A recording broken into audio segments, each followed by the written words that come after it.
Vision unit అంటూ తెలుగు తల్లి గౌరవం దెబ్బతీస్తున్నారు. గ్రామ సచివాలయాల పేరును చంద్రాలయంగా మార్చాలని మండిపడ్డ జగ్గిరెడ్డి. నవంబర్ 12న జరగబోయే ప్రజా ఉద్యమ ర్యాలీ పోస్టర్ ఆవిష్కరణ. రైతుల పక్షాన వైఎస్ఆర్సీపీ ఉద్యమానికి పిలుపునిచ్చిన జగ్గిరెడ్డి. డాక్టర్ బిఆర్ అంబేద్కర్ కోనసీమ జిల్లా రావులపాలెం గ్రామంలోని వైఎస్ఆర్ కాంగ్రెస్ పార్టీ క్యాంపు కార్యాలయంలో జిల్లా అధ్యక్షులు జగ్గిరెడ్డి మీడియా సమావేశం నిర్వహించారు. ఈ సందర్భంగా ఆయన మాట్లాడుతూ ఇటీవల తుఫాను వల్ల నష్టపోయిన రైతులకు కూటమి ప్రభుత్వం ఎటువంటి సాయం చేయడం లేదని విమర్శించారు. అలాగే గ్రామ సచివాలయాల పేరును విజన్ యూనిట్ గా మారుస్తున్న ప్రభుత్వం నిర్ణయాన్ని తప్పుబట్టారు. తెలుగు మాత భాషను చిన్న చూపు చూపుతూ ఇలా పేర్లు మార్చడం తగదని, అయితే మార్పు చేయాలంటే గ్రామ సచివాలయాలని చంద్రాలయం అని మార్చాలని వ్యంగ్యంగా వ్యాఖ్యానించారు. గతంలో ప్రస్తుత ముఖ్యమంత్రి చంద్రబాబు నాయుడు ఎవరికో పుట్టిన బిడ్డ నా బిడ్డ అని పేరు పెడితే అయిపోతుందా అని అన్నారని, ఇప్పుడు తానే అదే పని చేస్తున్నారని ఆయన ప్రశ్నించారు. ఈ సందర్భంలో నవంబర్ 12న జరగబోయే మెడికల్ కాలేజ్ల ప్రైవేటీకరణ వ్యతిరేక ప్రజా ఉద్యమ ర్యాలీ పోస్టర్ ను ఆవిష్కరించారు. ఈ కార్యక్రమంలో కర్రి పాపారాయుడు, కుడిపూడి భరత్, పాముల రాజేశ్వరి దేవి, గొల్లపల్లి డేవిడ్ రాజు, మండల కన్వీనర్లు, ప్రజా ప్రతినిధులు పాల్గొన్నారు. గ్రామ సచివాలయాలన్నీ కూడా జగన్మోహన్ గారు పెట్టినటువంటి ఉండి ఎంతో మందికి సేవ చేసే విధంగా అవి ఉంటే ఈ రోజున వాటిని విజన్ యూనిట్లు అనే విధంగా ఏ రకంగా మీరు మారుస్తారని చెప్పి సందర్భంగా మేము అడుగుతున్నాం. ముఖ్యంగా ఆ రోజు జగన్మోహన్ రెడ్డి గారు తెలుగు మీడియం, తెలుగు చదువుతూనే ఇంగ్లీష్ మీడియం కూడా పిల్లలకి మంచిదని చెప్తే ఆ రోజు జగన్మోహన్ రెడ్డి గారిని ఈయనకి తెలుగు పట్ల విశ్వాసం లేదు, మరి ఇంగ్లీష్ మీడియం తీసుకొస్తున్నాడని చెప్పి రాష్ట్ర వ్యాప్తంగా మీరు చాలా ఇబ్బందులు పెట్టి ఆ రోజు విమర్శలు చేశారు.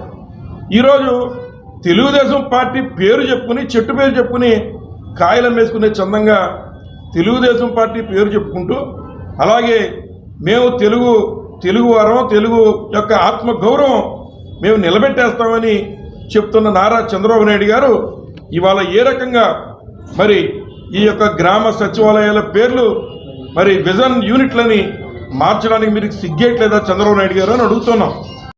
మరి ఎవరికో పుట్టిన బిడ్డ నా బిడ్డని పేరు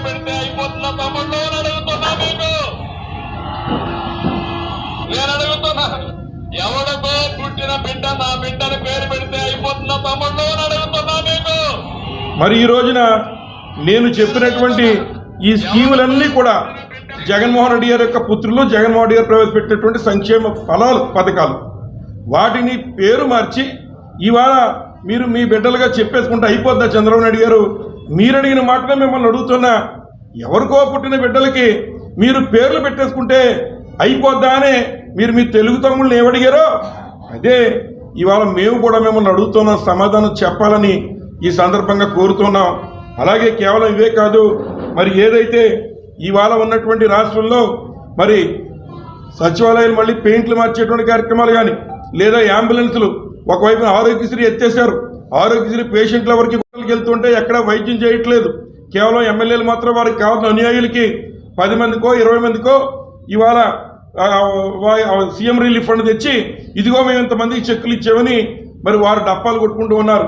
వాస్తవంగా ఫ్రీగా చేసేటువంటి వైద్య సేవలు కూడా ఇవాళ ప్రభుత్వంలో మరి ఈ యొక్క నారా చంద్రబాబు నాయుడు గారి ప్రభుత్వంలో ఇవ్వట్లేదని చెప్పి సందర్భంగా తెలియజేస్తూ, విపత్తుని అవకాశంగా మార్చుకుని ఈరోజు నారా చంద్రబాబు నాయుడు గారు విపత్తులు ఏవైనా తుఫాన్లు వస్తే వాటి మీద మరి ఏదైతే 50 కేజీలు మత్స్యకారులకు ఇస్తామన్నారు, వారికి 50 కేజీలు బియ్యం ఇస్తామన్నటువంటి మాట చెప్పారు. 3,000 రూపాయలు ఇస్తామని చెప్పారు. కేవలం వారికి కావాల్సిన అనుయాయులకు మాత్రమే ఇవాళ 1-2 ఇచ్చి మొత్తం అంతా కూడా ఈ యొక్క వచ్చేటువంటి తుఫాన్ రిలీఫ్ వచ్చేటువంటిది అంతా కూడా తెలుగు తమ్ముళ్ళు జేబుల్లో పెట్టుకునేటువంటి పరిస్థితి ఇవాళ ఈ ఆంధ్ర రాష్ట్రంలో దాపురించింది. మరి ఆయన చెప్పిన మాటకి ఆయనే సమాధానం చెప్పాలని ఈ సందర్భంగా మరి మనవి చేసుకుంటూ, అలాగే